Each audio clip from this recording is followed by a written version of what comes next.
ایسی بری ہوں کہ اگر دنیا میں کوئی جہنمی اسی صورت میں لایا جائے تو تمام لوگ اس کی بدصورتی اور بدبو کی وجہ سے مر جائیں،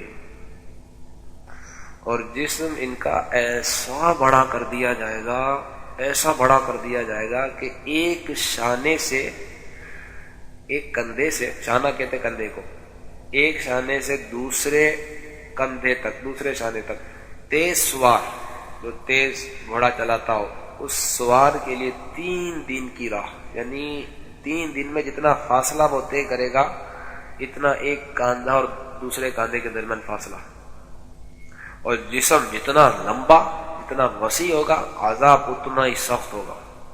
ایک ایک داڑھ، اب داڑھ کی کیفیت کیا ہوگی؟ جہنمیوں کی داڑھ جو ہوگی وہ احد پہاڑ کے برابر ہوگی۔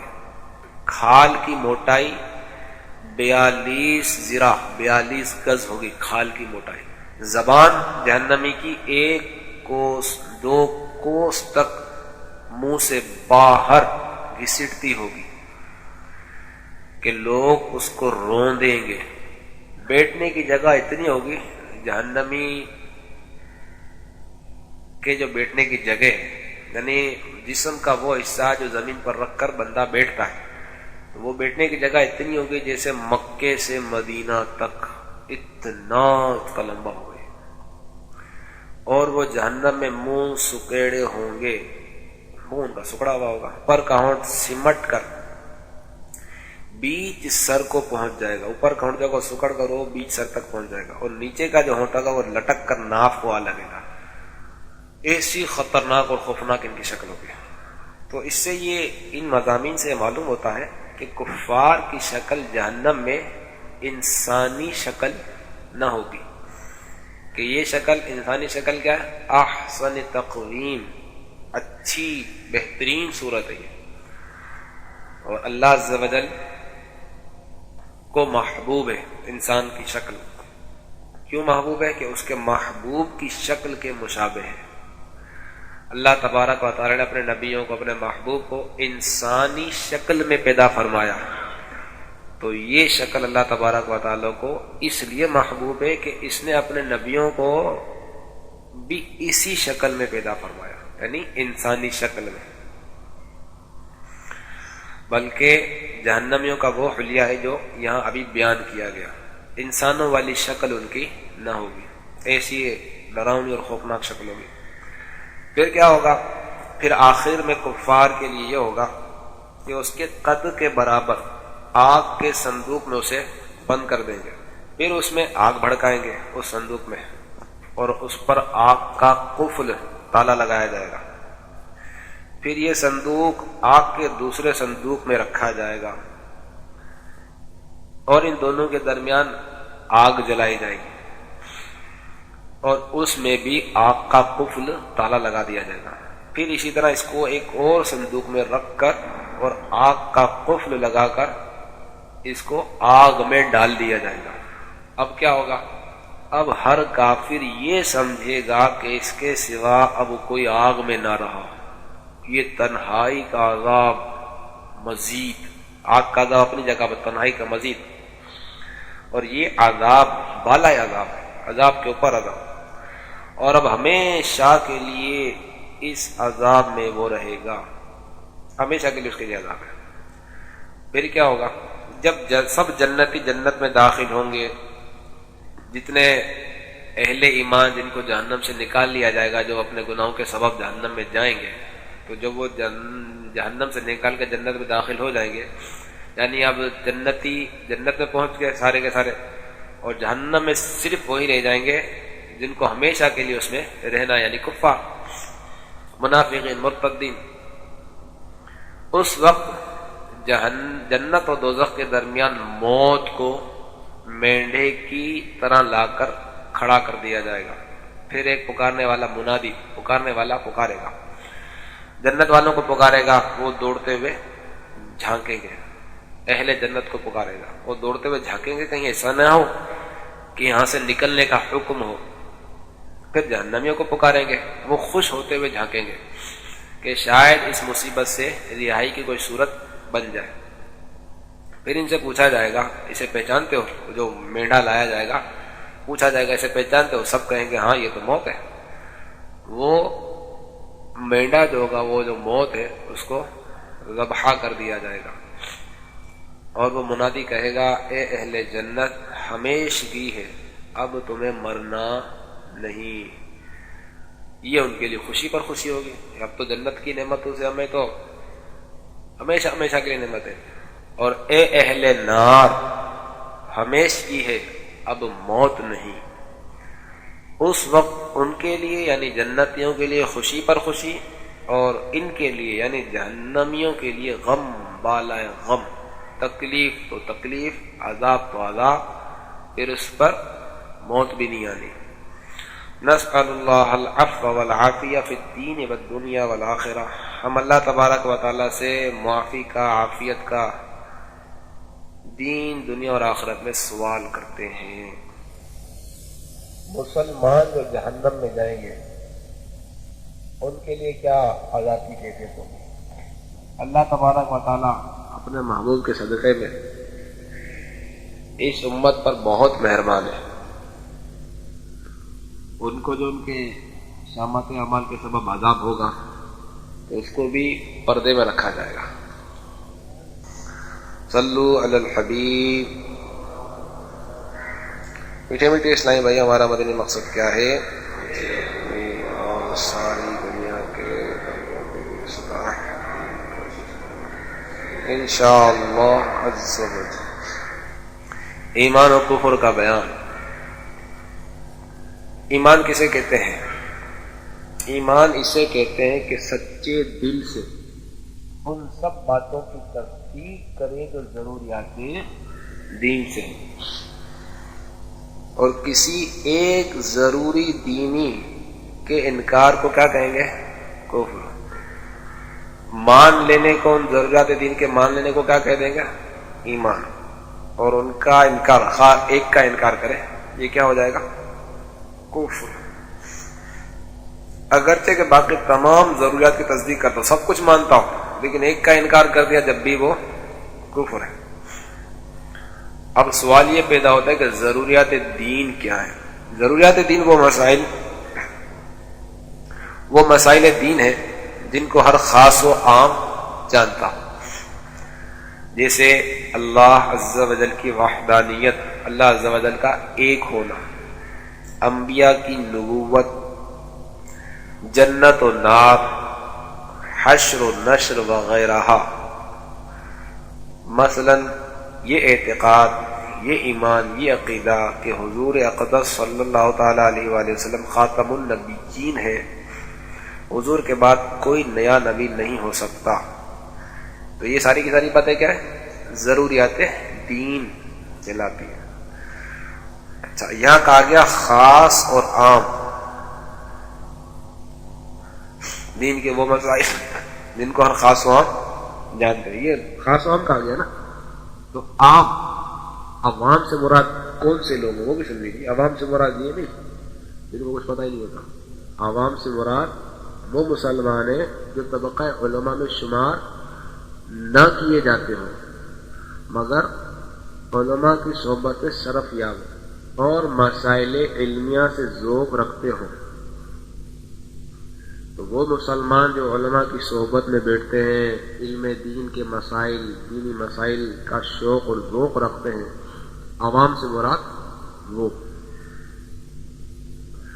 عوام سے مراد وہ نہیں کہ جو کوردہ، جو چھوٹے چھوٹے جو گاؤں ہوتے ہیں ان کو کوردہ کہتے ہیں، اور جنگل اور پہاڑوں کے رہنے والے ہوں، ان کی حالت کیا ہوتی ہے؟ وہ عوام، ان کی حالت یہ ہوتی ہے وہ کلمہ بھی صحیح نہیں پڑھ سکتے۔ تو عوام سے مراد وہ لوگ نہیں، عوام سے مراد کون سے لوگ؟ جو علماء کی صحبت میں رہتے ہوں اور مسائل علمیہ ان سے سیکھتے ہوں، ان کو شوق سے حاصل کرتے ہوں، وہ عوام۔ خواص سے مراد علماء۔ تو ایسا طبقہ کہ جو عوام علماء کی صحبت میں رہتا ہو اور جو علماء ہیں، تو وہ ضروری باتیں جو عوام اور خواص جانتے ہوں ان کو کیا کہیں گے؟ ضروریات دین۔ اچھا، ایسے لوگ جو کلمہ بھی صحیح نہیں پڑھ سکتے اور کوردہ چھوٹے چھوٹے گاؤں میں یا پہاڑوں پر رہتے ہیں، علماء کی صحبت سے محروم ہے جو، ان کا کیا ہوگا؟ ایسے لوگ عوام نہیں کہلائیں گے. ایسے لوگوں کا ضروریات دین سے ناواقف ہونا، وہ اگر نہیں جانتے کسی ضروریات دین کو تو ان کے نہ جاننے سے وہ ضروری چیز غیر ضروری نہیں ہو جائے گی، وہ ضروری ہی رہے گی.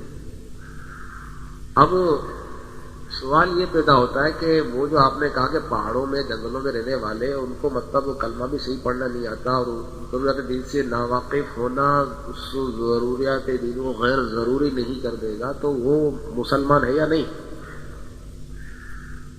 ایسے لوگوں کے لیے، ان لوگوں کے لیے مسلمان ہونے کے لیے یہ بات ضروری ہے کہ ضروریات دین کے منکر نہ ہو، انکار نہ کریں، اور یہ اعتقاد رکھتے ہو اجمالی ایمان ان کے لیے کافی رہے گا.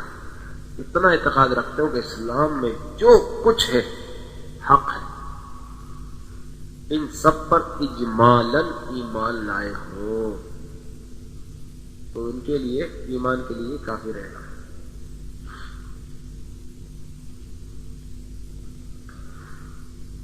اصل ایمان صرف تصدیق کا نام ہے، دل سے کسی چیز کی تصدیق کر دینا، دل سے ضرورت دل کی تصدیق کر دینا، تو اس کو کیا کہتے ہیں؟ ایمان. دل سے اعمال بدن تو اصلاً جزء ایمان نہیں. جو اعمال بدن ہوتا ہے نا، ہاتھ سے عمل جو کیا جائے یا پاؤں سے کوئی عمل کیا جائے یا آنکھوں سے کوئی عمل کیا جائے یا زبان سے کوئی عمل کیا جائے، جیسے کہ نماز ہے، روزہ ہے، حج ہے، زکوٰۃ ہے، تو یہ سارے کے سارے اعمال کس سے کیے جاتے ہیں؟ اعضاء بدن سے کیے جاتے ہیں. تو ان کا تعلق نہیں ہے ایمان کے ساتھ، یعنی یہ ایمان کے لیے ایسی چیزیں نہیں ہیں کہ اگر کوئی نہیں کرے گا تو وہ بے ایمان ہو جائے گا، ایسا نہیں. کیونکہ ایمان صرف کس کا نام ہے؟ تصدیق قلبی کا نام ہے. اعمال بدن تو اصلاً جزو ایمان نہیں ہے.